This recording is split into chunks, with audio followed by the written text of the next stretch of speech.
Ya me he intimidado. Buenas tardes. Buenas tardes. Lo primero, bienvenidos. Yo que todos aquí me conocen, pero empiezo por presentarme. Soy Rafael Ramos, profesor de esta escuela y dirijo los cursos de la Escuela de Negocios, Industriales Escuela de Negocios. ¿Vale? Bueno, lo primero que tengo que decir es que me propuso esta presentación Antonio, y yo a Antonio no le puedo decir que no, aunque le dije desde el principio, desde el primer momento, que era una elección insólita. Ahora trataré de explicar por qué. ¿Vale? Yo conozco a Antonio desde hace mucho tiempo, tanto que quizá no sé si nos gusta reconocer, porque empezamos esta carrera, la carrera de Ingeniería Industrial, juntos en el año 75. Empezábamos en octubre del 75, un mes y pico después se muere Franco y empezamos un periodo histórico de este país muy curioso, muy interesante, muy turbulento, muy fascinante. Nosotros en aquel momento no lo vivíamos como estudiantes de la escuela y no nos dábamos cuenta ni nos fijábamos en muchas de las cosas importantes que estaban pasando en el país, pero bueno, fue un buen periodo. Yo además coincidí no solo en la carrera, sino en la especialidad de organización industrial con Antonio.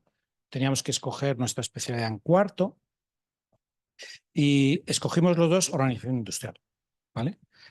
Para que os oáis una idea, la promoción éramos 7, con lo cual evidentemente pudimos forjar relaciones bastante importantes. También está aquí otro de los 7, otro compañero de entonces.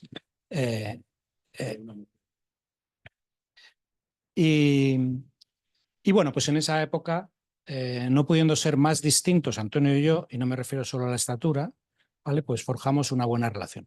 Yo le perdí la vista a Antonio porque cuando terminó tú te fuiste a México y estuviste como 10 años en México y nos retomamos hasta tu vuelta. Y cuando volvió Antonio, quedamos un día a comer, me acuerdo en el Hayalay, y Antonio me contó sus proyectos de futuro. ¿Vale? Después de su experiencia en México, que había sido muy interesante, muy fructífera, pero quería dar un cambio, un giro a su vida. Y entonces me contó lo que hoy es el destilado en ese libro. ¿Vale? Quería dedicarse a temas de autoliderazgo, autoconocimiento, coaching, chamanismo, no sé si se puede decir así, chamanismo, ¿vale? Este tipo de cosas. Vale.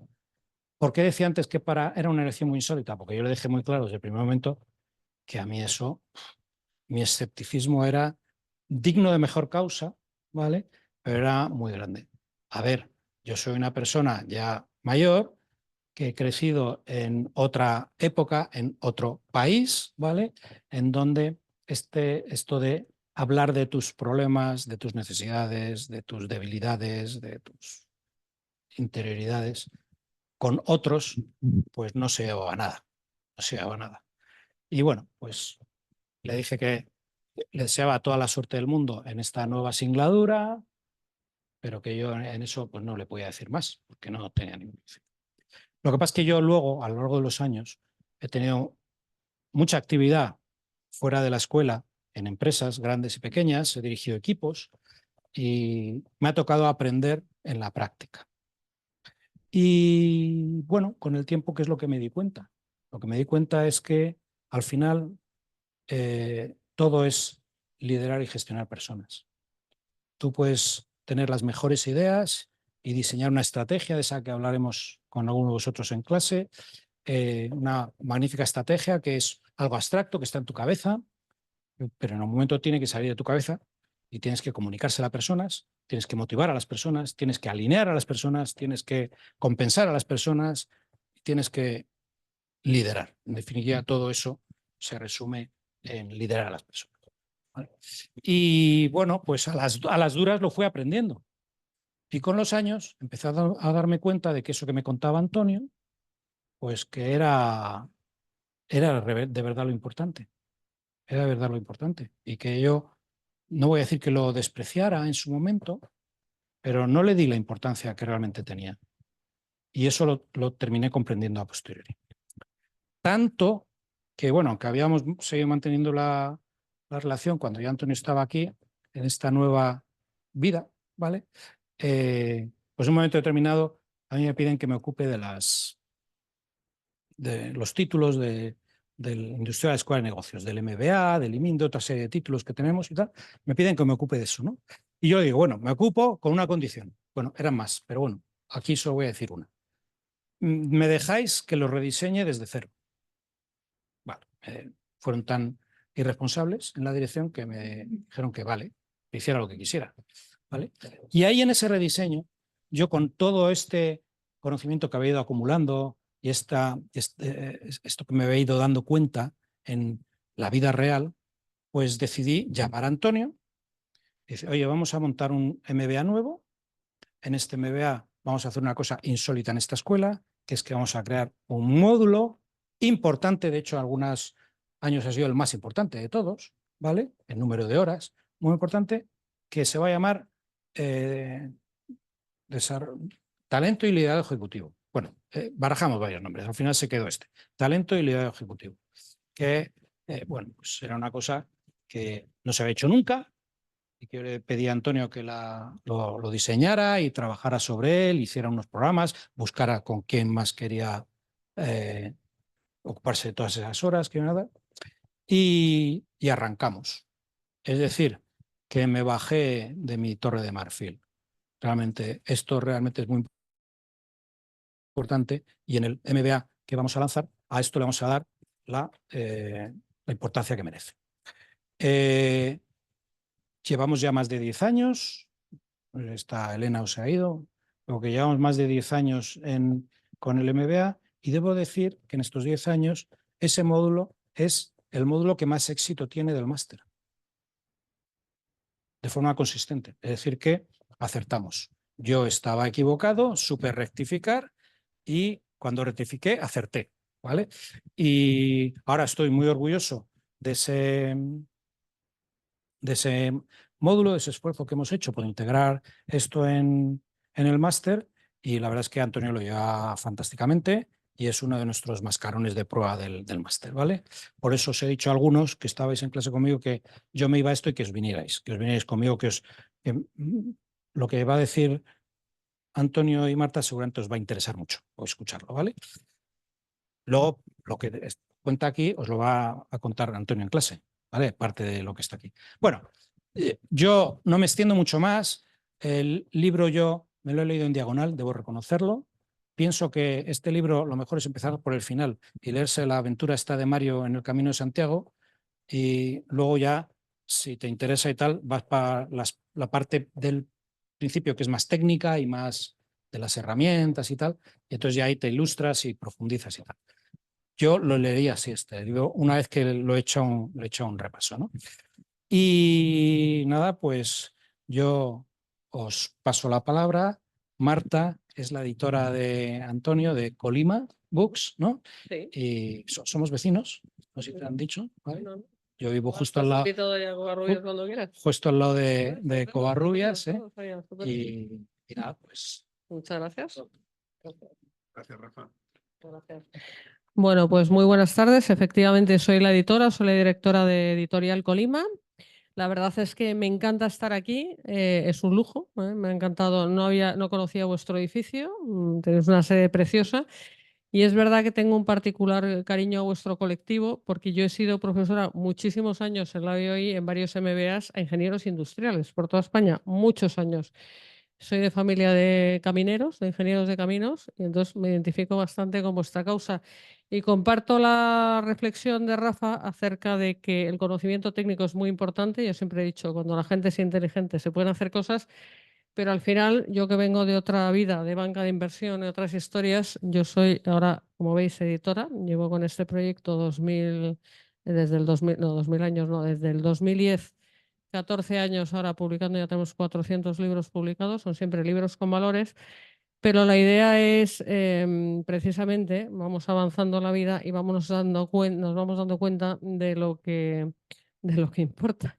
Y lo que importa ya lo sabían los clásicos y por eso perviven los griegos. El oráculo de Delfos ya decía, conócete a ti mismo. Y esto que es un arte, el arte de tomarse el pulso, de conocerse, investigar, no vamos a acabar nunca la tarea. Y hay mucho y muy bueno escrito. Yo misma tengo publicados unos cuantos libros que os recomendaría y seguiría haciéndolo porque, sinceramente, lo decía Rafa, ahí está el meollo de la cuestión. No puedes liderar a otros, no puedes avanzar. Vosotros como gestores de proyectos, os auguro un gran futuro profesional, tendréis que gestionar organizaciones, gente, etcétera, si no empezáis el trabajo por vosotros mismos. Y tener a alguien como Antonio entre mis autores, que ya nos conocemos hace unos cuantos años, porque yo lo publiqué hace años, este libro que tenéis aquí, Enneagrama, creo que os da clases de Enneagrama, o sea que conoceréis su modelo.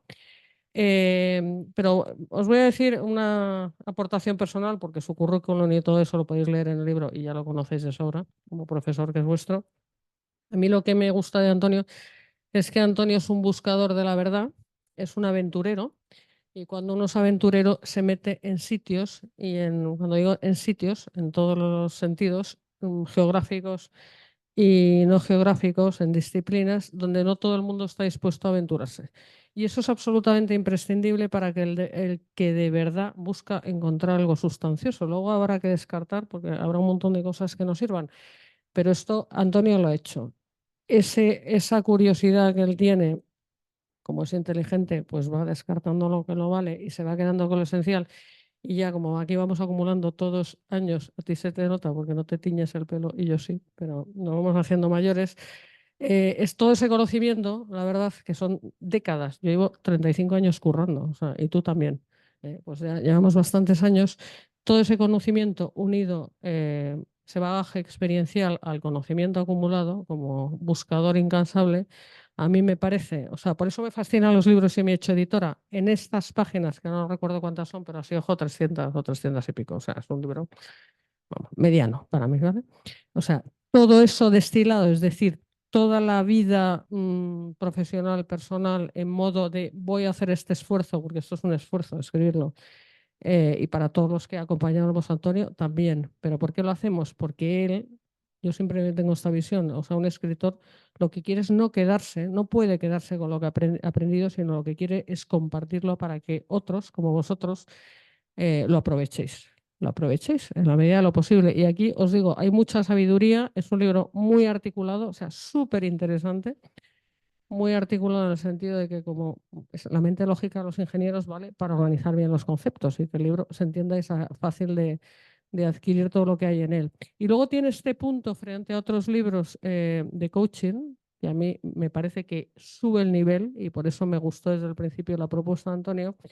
Le hemos puesto la palabra chamán, no porque él sea un chamán, que también, pero eso es otra historia, porque él sí que es aventurado. Os decía zonas geográficas, que os cuente sus aventuras por ahí. Hay que conocer a los chamanes de verdad que están en junglas y sitios así peculiares.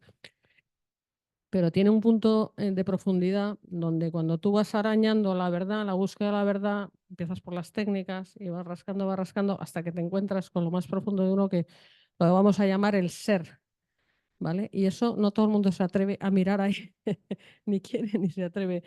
Pero Antonio sí se ha atrevido y por eso este punto chamán es el que a mí me resulta fascinante, totalmente atrevido, totalmente oportuno y por el cual yo estoy entusiasmada de apoyarle como editora y de recomendaros este libro con total garantía de que os va a gustar y sobre todo os va a servir.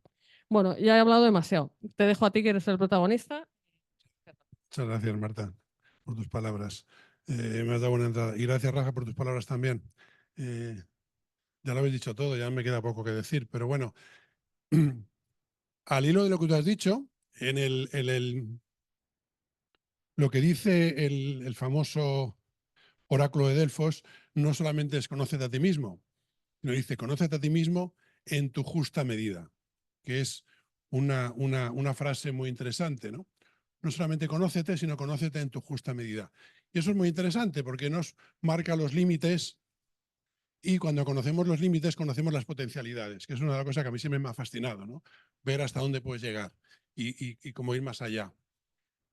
Y otra cosa también que has dicho que me ha llamado la atención, bueno, lo de chamán, yo lo he utilizado más que nada como una metáfora, teniendo mucho respeto a chamanes, que he trabajado mucho con chamanes, porque, hombre, en sitios de Hispanoamérica lo de chamán se ve mal, en México se ve bien, pero en Colombia se ve mal, en Perú se ve mal, porque bueno, porque hay personas que están en otra historia, pero la palabra chamán proviene de Mongolia, de hace mucho tiempo. Entonces viene de sociedades matrísticas, ¿no? Sociedades horizontales, donde de alguna forma las ancianas de la tribu eran las que mandaban.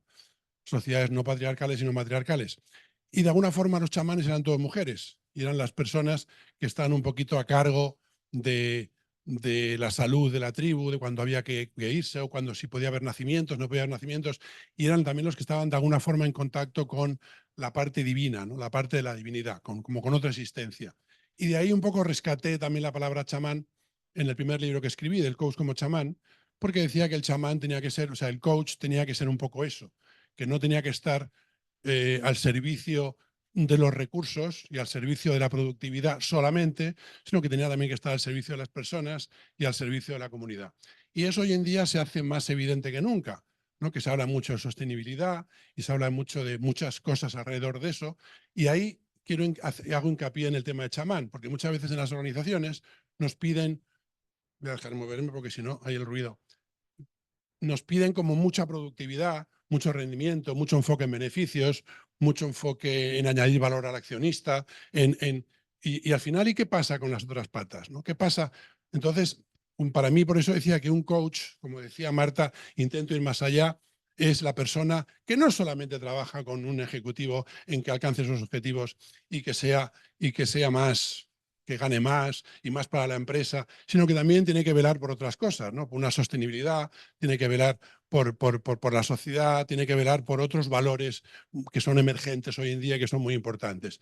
Eran emergentes hace 10 años y ahora son más emergentes todavía. Entonces mi apuesta, por eso él es el ejemplo de chamán, como que un chamán es como esa persona que está como en contacto con otras realidades y que no vive tampoco en el mundo real, ¿no? El mundo, entonces, por eso animo a que vivamos como también seamos capaces de conectar, como hoy en día está muy de moda todo el mundo cuántico, ¿no? Y eso lo puedo decir aquí en una carrera de ingeniería. En el mundo cuántico tenemos muchas realidades alternativas, entonces podemos jugar mucho con eso, porque nosotros ya está demostrado que la mente crea tu propia realidad.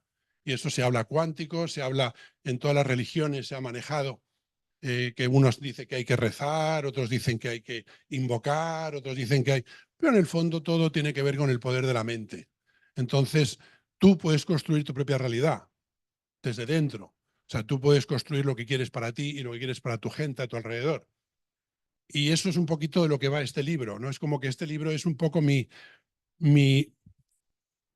evolución desde un coaching más sencillo que va enfocado en beneficios, va enfocado en rendimiento, en una productividad, a un coaching que llamo yo coaching remediativo, como que va remediando cosas, aspectos del ejecutivo que no alcanza, a un coaching generativo, en donde vas generando nuevos comportamientos que están más alineados con tu ser y que están más alineados con tu paz. Más que felicidad, a mí me gusta hablar de paz. Lo de la felicidad es vender Coca-Cola. Yo creo que lo vamos buscando en este mundo es paz, ¿no? Lo de la felicidad, bueno, te lo venden en Netflix, pero no creo que sea tan positivo. Entonces, en esta línea voy explorando en el libro todo lo que a mí me ha ido funcionando, porque una de las cosas que yo creo que he hecho, yo empecé a hacer programas de desarrollo personal de una forma muy egoísta. Ha comentado Marta que claro, que luego hay que compartir. No, yo era muy egoísta. O sea, yo hacía grupos porque la forma de aprender es en grupos. O sea, yo he llegado a un cierto punto de que aprendía, conocía una cosa y para ir más allá, para cruzar el umbral del conocimiento y entrar en la sabiduría, tienes que estar en grupos. ¿Por qué? Porque el grupo te da mucha fuerza, te da mucho campo. En el campo está la sabiduría, en el campo está la información, en el grupo de gente que te acompaña, ¿no? Entonces llega un momento en que mis momentos más creativos han sido siempre en grupo. No ha sido en mi casa pensando, no. Cuando estás en la interacción con el grupo y el campo que se crea es muy potente y entonces ese campo es donde surgen las cosas interesantes, importantes. Entonces, este libro es un poco también un producto de todo eso, ¿no? De mis interacciones con los grupos y lo que ha salido de ahí. Hay muchas herramientas y muchas técnicas pero que no son mías, sino son de todos los grupos con los que he ido cuando han surgido sobre la marcha como emergentes. Yo siempre hablo de emergentes grupales. Estás con un grupo, el grupo está entregado y surgen cosas como setas en el camino. Y esos emergentes, muchos de esos emergentes son los que voy recogiendo en el libro. Entonces realmente no son tanto mis técnicas, sino, bueno, se va compartiendo. Entonces yo también agradezco mucho el trabajar en grupos, porque los grupos, he trabajado mucho en México, he trabajado en Colombia, he trabajado, yo qué sé, en España también en muchos sitios, pero siempre agradezco la entrega del grupo, ¿no? Los grupos que yo he hecho siempre han sido grupos medio de desarrollo, medio de coaching, medio de aprender cosas, pero también desarrollarte, ¿no? Que es lo que intento hacer aquí también con el grupo de la escuela, con los MBAs. Como que aprendas algo de cabeza, porque es importante que la cabeza también, que la mente se llene de cosas, pero de alguna forma que sea algo experiencial, algo que te dure, algo que te lleve, ¿no? Y dándose cuenta de que nosotros somos los dueños de nuestro propio destino. Y no es que lo diga un filósofo, que es una frase muy hecha, ¿no? Que siempre se dice, tú eres el dueño de tu propio destino, no sé quién lo decía, el indio este, ¿no? El famoso indio. Pero, no, en la película de Nelson Mandela lo decían, tú eres el dueño de tu propio destino. Y lo eres. Y la cuestión es que te lo puedes trabajar. Puedes trabajar en eso, tu cabeza puede trabajar en eso. Lo que pasa es que tienes que alejar un poquito lo que son tu ego, lo que son tus inquietudes, lo que son ¿cómo diría?, tus conexiones familiares tóxicas. Tienes que intentar quitarte la parte oscura, ¿no? Entonces, es muy bonito, ¿no? Ver el yin y el yang, los dos señales del yin y el yang. Eso, mira, se podría haber puesto aquí en una diapositiva, pero si veis el yin y el yang, es como la luz y la oscuridad, lo masculino, lo femenino, siempre es la polaridad. Pero fijaros que en el yin y el yang, el famoso dibujo ese, hay un puntito negro dentro del puntito blanco y hay un puntito blanco dentro de lo negro. Es decir, siempre la oscuridad está contenida en la luz y siempre la luz está contenida en la oscuridad. Entonces es interesante buscarnos un poquito, ¿no? O sea, para buscar esa paz que anhelamos. Entonces, y ver la gente con la que nos juntamos y ver de alguna forma. Y bueno, y tener un poquito esa especie de conciencia. No ir por el mundo de forma más automática, ¿no? Gurdjieff hablaba de que éramos máquinas y que íbamos por la vida como máquinas y que de alguna forma esa máquina, había que observar la máquina para desactivar la máquina. Entonces, aquí nos encontramos también estamos en una escuela de ingeniería, podemos hablar estoy hablando un poquito deslavazado, un poco de todo un poco, pero bueno, si voy mal me dices. Y la ley de Heisenberg es muy interesante porque dice que en el momento en que tú observas un electrón, ya le estás cambiando la trayectoria. Eso, cuando tú lo aplicas al desarrollo personal y a ti mismo, es muy interesante, porque en el momento en que tú observas la máquina, o sea, tus condicionamientos, tus automatismos, todo lo que tú haces de forma automática, automáticamente lo estás cambiando. Cuando tú le pones conciencia a lo que haces ya está cambiando. Por eso es tan potente el tomar conciencia de lo que hacemos y cómo lo hacemos. Y esa es mi apuesta, ¿no? Como ir un poquito más allá y decir, vale, están muy bien los procesos, están muy bien los objetivos, pero quizá el darle una parte tuya, porque esa es la calidad. Tú puedes encontrarte en una empresa, ya yendo más a lo concreto, que puede haber un señor que es un crack en términos de objetivos, en temas de procesos, en tema de... Sí, y que añade, pero ¿cómo añade valor a lo que hace? El cómo añade valor es muy importante. Cómo se moja, qué calidad humana tiene esa persona, cómo se relaciona con los demás. Me acuerdo cuando yo empezaba en esta profesión, trabajaba para General Motors y trabajaba mucho entrenando a vendedores de coches. Y entrenar a vendedores de coches era todo un reto, porque los vendedores que más vendían eran los más sinvergüenzas y que además mangoneaban el vehículo de ocasión, mangoneaban los seguros, pero eran los que más vendían. Entonces, y sin embargo había otros que no eran tan... Entonces era difícil venderle a los concesionarios que los vendedores más sinvergüenzas eran los que tenían que quitar. Decía, pero si me vendes, el que más me vende. Sí, es el que más te vende, pero es el que te genera peor ambiente, es el que te... Entonces, claro, entras en una dinámica totalmente salvaje, ¿no? Entonces, bueno, las cosas pueden cambiar. No sé si el ejemplo es bueno, pero en fin, va un poquito por aquí. Y se me acaba un poquito Y no sé si abrirlo un poquito a alguna pregunta o algo así. Decir, el libro. Bueno, sí, el libro Hay una parte del libro, como decía Rafa, que es el final del libro, que responde a una especie de novelita muy interesante, que es un señor que de repente, un ejecutivo, que decide hacer el Camino de Santiago porque está en una fase de cambio. Y en el Camino de Santiago se encuentra a un coach que le acompaña. Y entonces, a lo largo de esas páginas, va aplicando todo el sistema que yo cuento en el libro. Entonces, yo en el libro primero hablo de la importancia de la intención, la importancia de la actitud y la importancia del posicionamiento. Yo siempre hablo de la Trinidad, ¿no? Primero la intención, que tiene más que ver con la cabeza, el propósito, el para qué hace lo que hace, ¿no? La intención es muy importante, ¿no? Tu intención. Y después hablo mucho de la actitud, que tiene más que ver con la parte emocional, y finalmente el posicionamiento, el instinto, que tiene más que ver con las tripas. Eso ya lo he comentado en clase alguna vez, pero tiene que ver, entonces, en el librito del final, en una especie de novela, se va contando cómo se va pasando por esas 3 etapas. Y la cuarta etapa, que luego en el libro de las 4 llaves, justamente es cada una de las llaves. Pero bueno, eso ya es otra historia. Entonces, la primera llave sería eso, como una confianza, como el tema de la iniciativa, y la segunda, o sea, como que manejar los 3 cerebros. Y yo esto lo aprendí de mi maestro Claudio Naranjo, que venía de Gurdjieff y venía de todo el tema del cuarto camino. Y el cuarto camino creo que merece, ya que lo he nombrado, merece un comentario. Para que no lo conozca, el cuarto camino fue toda una filosofía que sacó Gurdjieff. Gurdjieff fue un chamán y que lo trajo a los 1900, trajo toda una teoría esotérica a la parte occidental, y hay un montón de libros que vais a cualquier biblioteca y veis el cuarto camino. ¿Qué es el cuarto camino?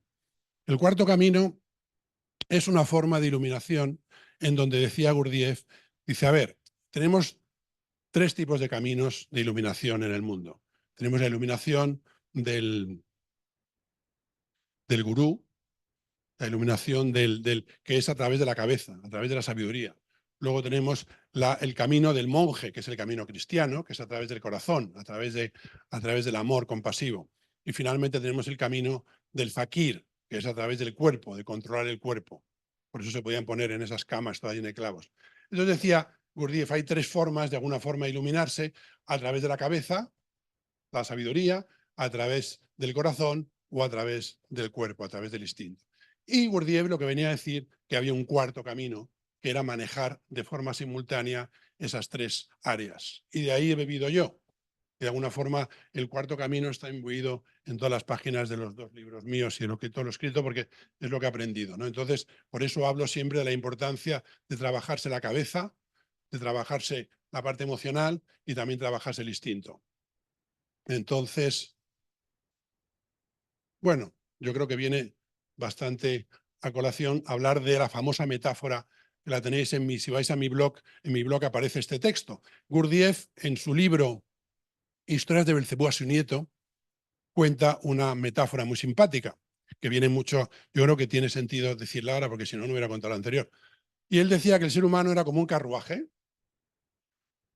con un conductor, con un caballo, con un carruaje en sí mismo y con un pasajero. Y decía que el caballo era la parte emocional nuestra. Decía que la cabeza era el cochero. Y decía que el cuerpo era el carruaje.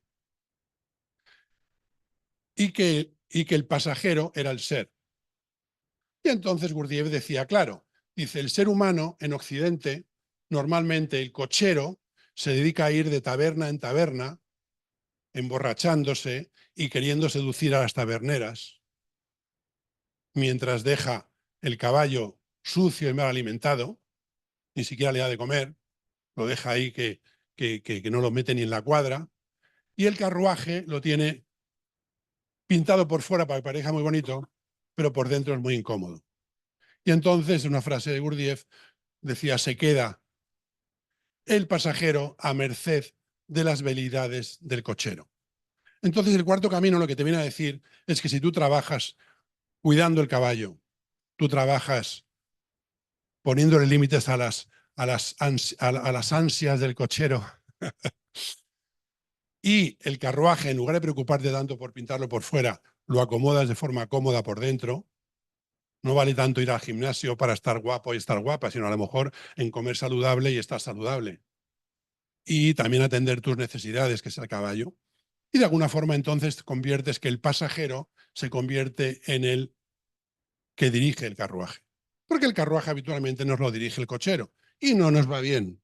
Entonces, de alguna forma, yo lo que intento es alcanzar un poquito eso con mis dos libros, especialmente con el último del líder coach chamán, y por ahí me refiero, como que el líder tiene que llegar a tocar a ese pasajero con los dedos. Tiene que ser, porque el conductor no hace buen líder. Hay líderes que son muy del conductor. Hay líderes que son como un caballo, son muy emocionales. Y, ¡ay, claro! Y quieren que todo el mundo les quiera y que todo el mundo les respete y que todo el mundo les haga la reverencia. Y hay otros que son como un carruaje, que van a todos lados y no saben dónde van. De alguna forma, lo que intento yo ver con este comentario de líder coach chamán es cómo podemos hacer como líderes para que nuestro pasajero tome el control. Y ya no sé si me queda algún jalón más, pero creo que con esto, ¿cómo andamos de tiempo? Yo creo que sí. Yo creo que con esto ya ha sido un buen comentario.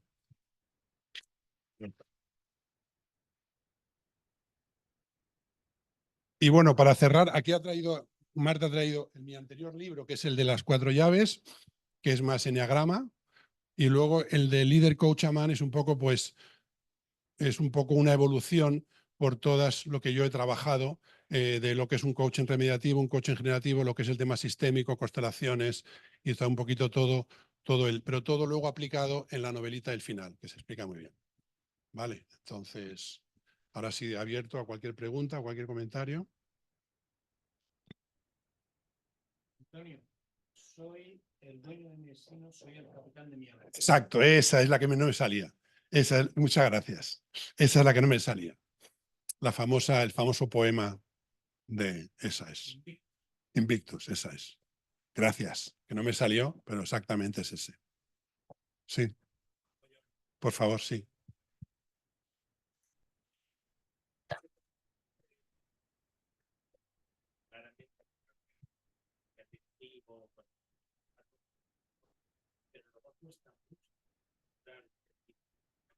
Que realmente consigan a lo mejor resultados o que consigan que los equipos les sigan. Hay como muchas distracciones en el camino, ¿no? Para todo esto directivo. No exactamente, no sé por dónde va. Sí, muchas distracciones en el camino, pero no en el camino de un directivo. Hay muchas distracciones en la vida para cualquier persona.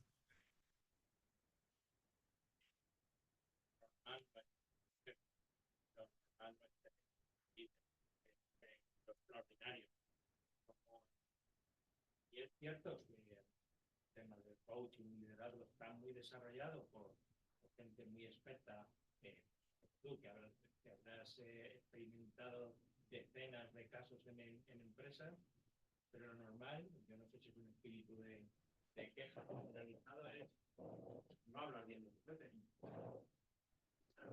Bueno, depende de qué carácter tengas, de hablar mal de tu jefe o hablar mal de tu jefe. Hay una cosa muy importante que es el respeto, ¿no? Entonces aquí entramos en la parte sistémica, que también se comenta en el libro. La parte sistémica es muy importante. Entonces, en organizaciones hay muchas disfuncionalidades. Las disfuncionalidades pueden ser debidas a ti o pueden ser debidas a que el sistema no está tomado de forma adecuada. Lo primero que hay que tener es jerarquía. La ley de la jerarquía existe. Y entonces, eso viene en un tema de Bert Hellinger, que todo el tema de las constelaciones y todo el tema de la terapia sistémica que se aplica al mundo de organizaciones. La primera ley creo que es interesante hablar de ese tema, también se refiere en el libro lo explico bastante bien, que es todo el tema sistémico. Primero es jerarquía. La jerarquía viene de la terapia familiar y viene a decir que la persona que viene antes tiene preferencia sobre la persona que viene después. O sea, el hermano mayor tiene preferencia sobre el hermano pequeño. Porque además no solamente viene primero, sino que le abre camino al hermano pequeño. O sea, el hermano mayor es el que hace que sus padres se conviertan en padres.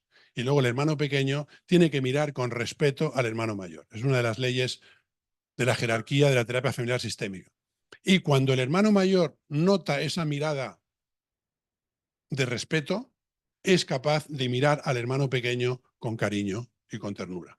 Entonces es como dos tipos de amor, ¿no? Lo que los griegos le llamaban el ágape es de abajo arriba, de arriba abajo, y el filia es de abajo arriba. O sea, el filia es el amor paternal, el amor filia, el amor de padre, el amor al otro, y el ágape es más el amor tierno, el amor cariño, el amor compasión. Entonces, si hay un amor, digamos, de respeto hacia el hermano mayor mira con cariño al de abajo. Y eso en organizaciones también se aplica. Es decir, es muy importante que en las organizaciones mires con respeto a tu jefe, sea como sea. O sea, no hay por qué decir, claro, es que mi jefe es muy arrogante, ¿no? Decir, mi jefe es un pringao, o mi jefe no. No, tu jefe es tu jefe y está antes que tú ahí y tiene más jerarquía que tú. Entonces, una vez que tú aceptas eso, que hay que aceptarlo, ya lo siguiente, y luego hay otras dos leyes más, pero eso es importante, que lo que dices tú, que es la jerarquía. O sea, no vale el decir, no, yo es que soy muy bueno porque es el nuevo, el conductor del carruaje que se pone chulito y él piensa que es mejor que su jefe, que es el que le tal. No. O sea, tú tienes un jefe, el jefe será lo que sea, pero es tu jefe. Entonces tú tendrás que ver, y eso tienes que ser capaz de gestionarlo. No puedes venirte arriba y ponerte como si fueras el hijo de Tarzán. Eso para empezar. Entonces, gracias por el comentario, porque creo que tiene a colación, primero, que es la ley jerárquica, la ley de jerarquía. La segunda ley sistémica es muy interesante, porque es la ley de pertenencia. Dice, todos tienen derecho a pertenecer. Eso viene de la terapia familiar sistémica, en donde cualquier miembro de un sistema tiene que pertenecer al sistema. Eso en organizaciones también se da, hasta que tú eres desvinculado de la organización. Por supuesto, en el momento que tú eres desvinculado ya no perteneces. Pero sí te da la información de que por eso es muy importante desvincular de forma honesta a la gente de la organización. Yo he trabajado mucho como consultor en procesos de desvinculación y hay que hacerlo bien. Y cuando lo haces bien, ahora como lo hagas mal, se monta una disfuncionalidad y se monta un pollo tremendo. O sea, es muy importante, pero no pasa nada. O sea, alguien está trabajando en la empresa y luego deja de trabajar, no pasa nada. O sea, a ti se te paga por hacer un trabajo y ya no se te va a pagar por hacer trabajo. O sea, no pasa nada. Pero hay que hacerlo bien. Y la tercera ley es la ley de que tiene que haber un equilibrio entre lo que se da y lo que se recibe. Y si eso no ocurre, hay otra disfuncionalidad sistémica. O sea, si tú das más, y pasa mucho en los matrimonios también, pasa en las familias, pasa en la terapia familiar sistémica, si tú das mucho más de lo que recibes o recibes mucho más de lo que das, hay una disfuncionalidad y se generan conflictos. Entonces, con eso, gracias por sacar el tema, porque así he aprovechado para hablar, porque no solamente es la persona, o sea, tenemos dos mundos, que es lo que explico en el libro del coach como chamán. El libro del individuo, que es su ego, el modelo de Gurdjieff, de los tres cerebros, y el modelo del cuarto camino, y luego tenemos el modelo sistémico, que viene de Hellinger, que es la importancia de los sistemas y que hay unas ciertas reglas en los sistemas que hay que sostener. Gracias. Ay. ¿Uno más? Sí. ¿Cómo el autoliderazgo te puede ayudar a posicionarte en una posición de liderazgo? Ya sea para una empresa, para un equipo. ¿Cómo te ayuda tú a vender? Bueno, el autoliderazgo es ser capaz de liderarte a ti mismo y ser capaz de tener un propósito y tener una intención clara. Cuando tú tienes una intención clara y un propósito claro, eso es muy potente. Entonces, claro, y entonces cuando tú eso lo muestras a los subordinados e incluso a los jefes, eso se te nota. O sea, las personas que despuntan son personas con propósito claro y que son gente que tienen claro por dónde van, pero que cuentan con los demás. O sea, la historia te demuestra que las personas que más triunfan son las personas que son más completas. O sea, los que son muy neuróticos no suben para arriba. Bueno, los que son muy psicóticos sí, pero bueno, no estamos hablando de eso. Los que son muy neuróticos no suelen subir para arriba. Entonces, un poquito con el tema. El autoliderazgo, hombre, sobre todo el autoliderazgo lo que te da es tranquilidad interior y paz interior. Entonces, una de las cosas, por ejemplo, que yo he trabajado mucho en coaching, cuando hacía coaching a directivos, lo primero que le preguntaba es a él o a ella, digo, ¿qué tal lo lleváis en casa? Porque si la persona tiene conflicto en su casa con su mujer o con su marido, esa persona, esos conflictos inevitablemente se van a traducir en la empresa. Si yo soy un señor y estoy casado con una señora y tengo conflictos constantes en casa, y no me siento querido en casa, voy a ir buscando ese amor como un agujero, ese agujero emocional lo voy a intentar satisfacer en la empresa. Y ahí la he jorobado. Porque en la empresa, mis subordinados, ¿que me van a estar dando? ¿El cariñito que no me da mi mujer? No. Entonces, es importante por eso ser completo. O sea, si tú eres capaz de mantener, por eso siempre se hace un coaching integral. O sea, tú tienes que tener, si tú en tu casa, tú tienes las cosas arregladas y tú estás en orden, que es autoliderazgo también, tú en la empresa, o sea, tienes que tener las cosas claras y saber dónde estás y saber lo que quieres. Y ser el dueño, como decía Rafa, de tu destino. Eso es el autoliderazgo. Y claro, cuando tú eres el dueño de tu destino, entonces ya el liderazgo ya es evidente. Lo que comenté en clase el otro día, que el liderazgo tiene dos facetas. O sea, que tú estás liderando, pero estás siguiendo a alguien también. O sea, el líder siempre sigue algo. Puede ser dinero, puede ser importancia personal, puede ser el jefe, puede ser lo que sea, puede ser ambición. Pero si tú estás liderándote a ti mismo, estás siguiéndote a ti, eso tiene una potencia fantástica, porque como decía antes, tú puedes ir construyendo tu propio futuro. Sí. Una pregunta pronto desde tu experiencia. Hoy en día yo siento que el tema de liderazgo es como un lugar común, algo donde todo el mundo se requiere permanentemente, pero de pronto sin la profundidad que esperaría muy a la ligera y muy guardando apariencias en cierta medida. ¿Cómo has sentido tú el cambio de generaciones atrás a los líderes que encontrabas en ese momento, a los líderes que encuentras hoy?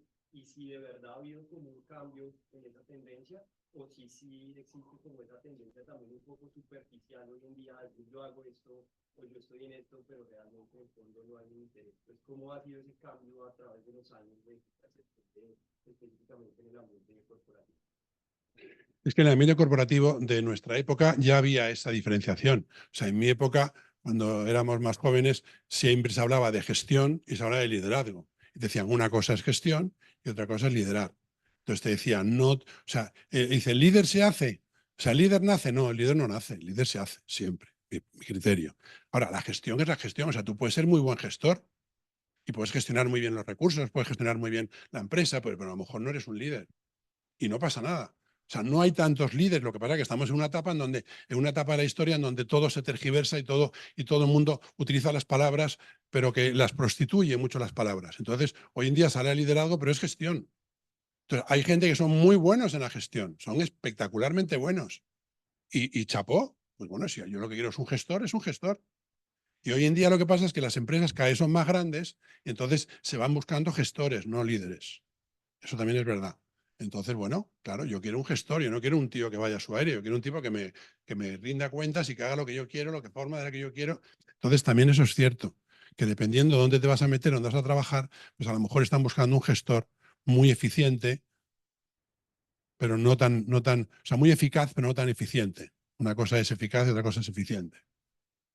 Entonces, sí, eso es verdad. Pero es que hay que diferenciar entre lo que es gestión y lo que es liderazgo. Pero hoy en día, claro, para intentarle ponerle una especie de flor a la gestión lo llaman liderazgo, pero no es liderazgo. Sí.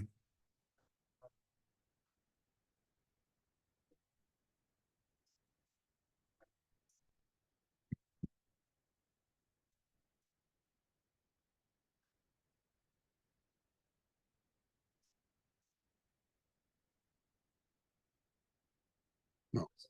¿Por qué será que la forma en la que lo hacen no llega? Porque es una constante. No me ha pasado una vez, sino que lo he visto, yo lo he visto en comentarios que me hacen personas en otras empresas totalmente de distintos rubros, de distintos países. Siempre pasa que esos talleres como que no ayudan mucho. Entonces, ¿cuál será o qué sería lo que estaría pasando para que de verdad haya un cambio? Porque no parece que muchas veces eso no sirve, no funciona. Como que, ¿por qué pasará eso que al final se hacen talleres? No cambia mucho, ¿verdad? Claro, pero es que el cambio lo tienes que marcar tú. O sea, tú eres el que tienes que cambiar. O sea, el mundo ahí fuera es como es. Pretender cambiar el mundo es muy, muy pretencioso y además es muy frustrante. Entonces, la idea es, yo voy a cambiar. O sea, esto es una cosa para ti. para que tú estés mejor, para que tú te sientas más a gusto contigo, con tu familia y con la gente que te rodea. Entonces, claro, luego el mundo ahí fuera es el mundo ahí fuera. Entonces, yo he estado trabajando muchos años haciendo esos cursos que dices tú, de formación, yo he trabajado mucho en outdoor training, yo he trabajado mucho en motivación, he trabajado mucho haciendo... ¿Y qué pasa? Que de alguna forma se pretende con esas cosas que lo que es la pirámide de la empresa, la gente de en medio, o sea, los mandos intermedios y los mandos altos, de alguna forma que estén contentos. O sea, que el gallinero esté de alguna forma contento. Y luego cuando empecé a trabajar en alta dirección es otra cosa totalmente distinta. Alta dirección, pues son tiburones todos. O sea, es otra historia. O sea, no le vas a hacer coaching a un señor de alta dirección. Le vas a hacer una consultoría sobre el poder, que es lo que ellos quieren. Entonces, pero claro, yo he trabajado mucho con trabajo en equipo. Entonces me viene un señor. Es que yo tengo un equipo. Claro, él lo que quería, él no quería trabajar en equipo. Él quería que su equipo trabajara en equipo para él quitarse, para poder delegar cosas y estar menos metido, porque teníamos un equipo de 14 personas y él quería que esos 14 trabajaran en equipo, pero él no estaba dispuesto a ponerse con ellos. Entonces eso es lo que ocurre, que muchas de estas cosas, pues son, como cuento en el libro, son procesos remediativos, que lo que hacen es remediar, es poner parches y arreglar agujeros, pero no son sistemas generativos. Lo único que puedes hacer con un sistema generativo es que tú mismo lo generes. Se ha trabajado mucho en la gestión del cambio en las organizaciones y es muy complicado porque muchas veces se da la vuelta a las empresas para hacer cosas y hay incluso líderes que lo manejan y que se han mojado muchísimo para hacerlo, pero es complicado porque una organización tiene mucha inercia. Pero por eso diría, lo importante es las personas, ¿no? O sea, yo cada vez voy más, o sea, yo por ejemplo, en coaching empresarial he trabajado mucho, pero trabajar haciendo coaching en una organización era muy complicado, porque yo tenía que hablar con recursos humanos y tenía que hablar con el directivo. A mí quien me pagaba era recursos humanos. Entonces, claro, recursos humanos luego quería que yo le chismorreara todo lo que yo hablaba con el directivo, pero eso mi ética no me lo permitía. Y encima utilizaban mis informes para ver si había gente que la podían desvincular. O sea, encima utilizaban el coaching que yo hacía para procesos de desvinculación. Y eso es totalmente, desde mi punto de vista, la falta de ética. Entonces yo al final acababa trabajando con los ejecutivos, pero ellos me pagaban a mí, no me pagaba la organización. Y eso es distinto, porque ya entonces mi cliente directo es la persona, ya no es la empresa. Claro, si te paga la empresa, te paga la empresa. Y tú tienes que hacer lo que te dicen. Sí. Hoy día vivimos en un entorno lleno de sobreestimulación de nuestros sentidos. Incluso las redes sociales se un montón de perspectivas de quién debemos ser o qué propuestas debemos seguir. ¿Cómo podemos meter un punto de inicio para empezar este reconocimiento de autoliderazgo? ¿Cómo podemos interponernos? Meditando. Parando la máquina, porque si empiezas cogiendo el teléfono y estando 3 horas al teléfono y luego estás en no sé qué y luego hay una estimulación salvaje de todo, en el fondo somos adictos. O sea, el tema lo que nos come son las adicciones. Las adicciones a los juegos, las adicciones al teléfono, las adicciones, si quieres, al sexo o a las emociones fuertes. Y eso es lo que no nos deja vivir, no nos deja conectar con nosotros mismos. Entonces hay que parar un poco la máquina. ¿Cómo? Pues eso, meditando, por ejemplo, o yéndote por ahí a caminar, o sea, dedicándote tiempo para ti. Yo me acuerdo cuando yo empezaba con el coaching, hablaba de la importancia de que tú dividieras tu tiempo, ¿no? O sea, lo que era tu familia, lo que era tu trabajo, lo que era... Y siempre decía tiempo para ti. Tiempo para ti no es para tu pareja, ni es para tus hijos, ni es no, para ti. ¿Qué quieres hacer con esa hora para ti? No te la pases una hora viendo cosas en el Twitter. Ponte a escuchar música clásica, meditando. Es una cosa que veremos en el curso, ¿no? La importancia de la meditación con la música clásica. Vete a caminar, vete. ¿No? Pero parece que estamos, no voy a caminar, sino voy al gimnasio para ponerme cachas. Y no, pero luego me voy a no sé dónde para... O me voy a comer y me pongo ciego de vino y de whisky, no sé qué, que está bien. A mí, primero yo soy el primero que lo hago. Pero hay que darse un respiro. No sé si te he contestado. Hay que parar un poquito, ¿no? Como voy a parar y voy a mirarme, voy a ver dónde estoy, voy a ver qué pasa conmigo, ¿no? Algo así. Porque es que si no,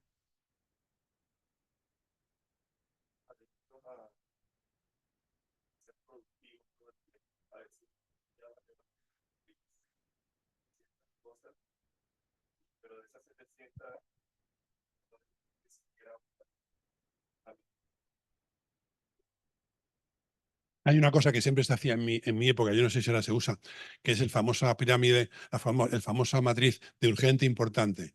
¿No? Había que dividir todo entre urgente e importante y entonces solamente había que hacer lo urgente y lo importante. Lo que era urgente pero no era importante, pasabas. Lo que era importante, no sé si te sirve eso, es una especie de remedio. Esto es remediativo, no es generativo, ¿no?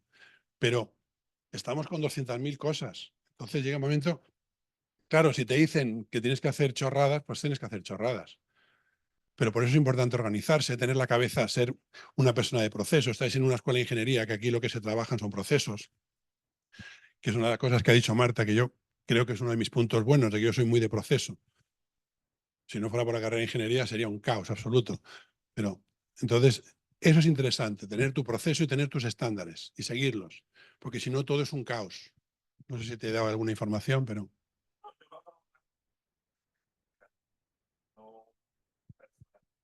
Ah, el aspecto personal, el aspecto general de 20.000 cosas.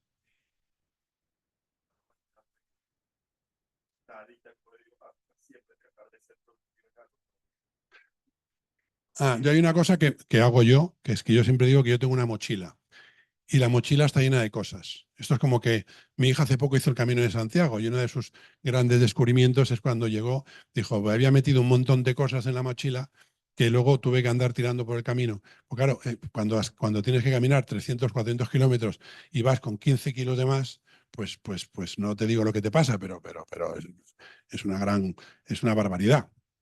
Y eso no pasa en la vida. En la vida vamos cargando un montón de cosas en la mochila que no queremos para nada. Entonces hay que quitarse cosas de la mochila. Hay que quitarse amistades que no te interesan. Hay que quitarse cosas que no te interesan. Hay que quitarse muchas cosas. Y hay que saber decir que no.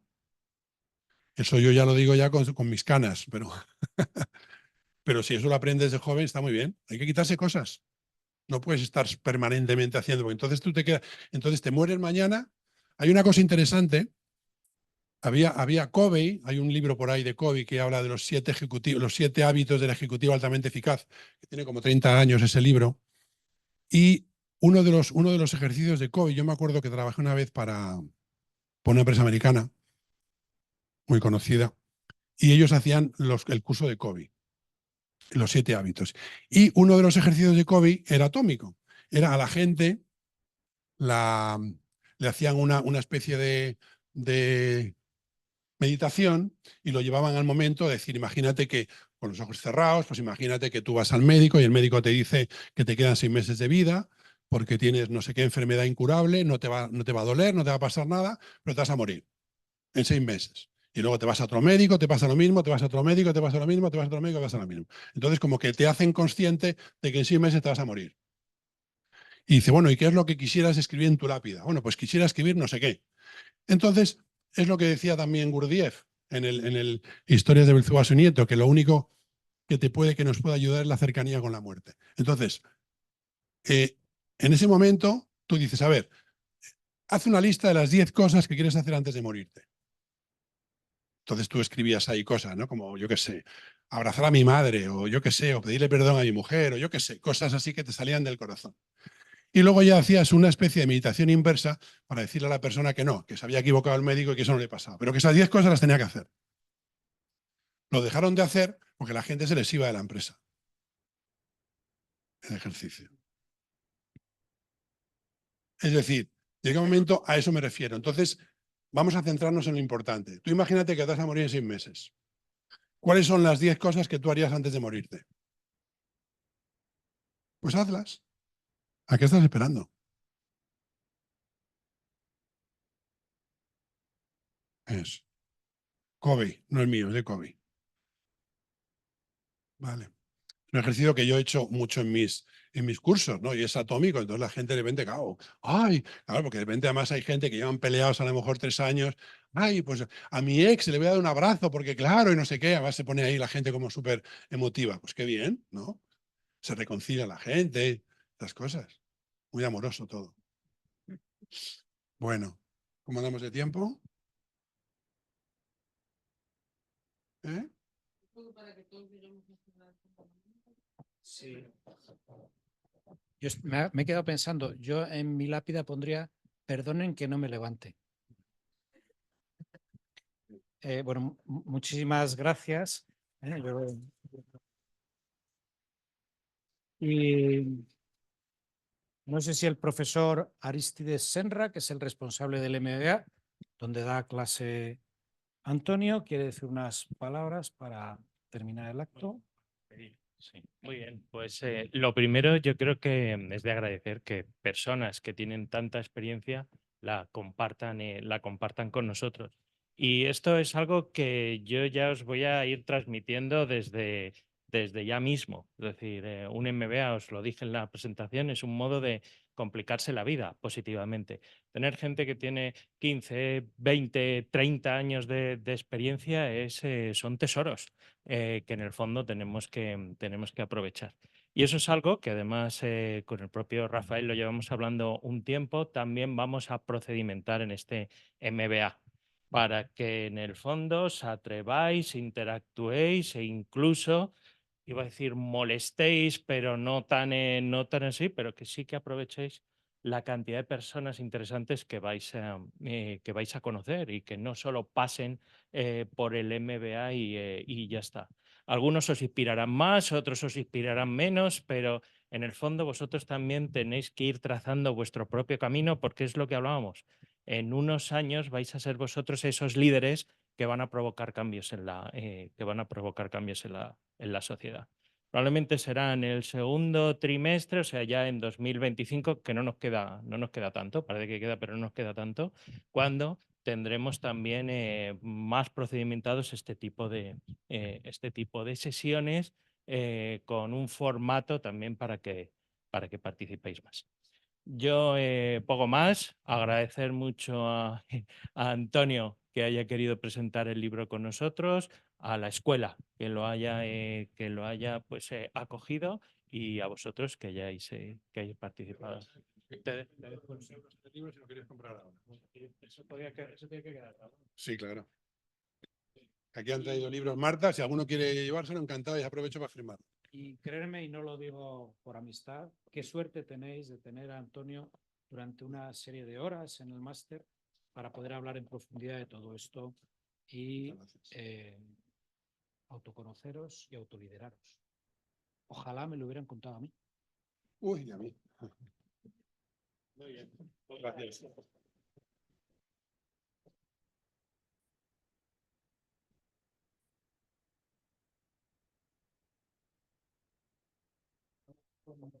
Claro.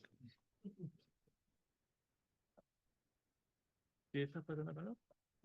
La chaqueta. Los nervios de estar ahí. También. Bueno, voy a cerrar la grabación de tener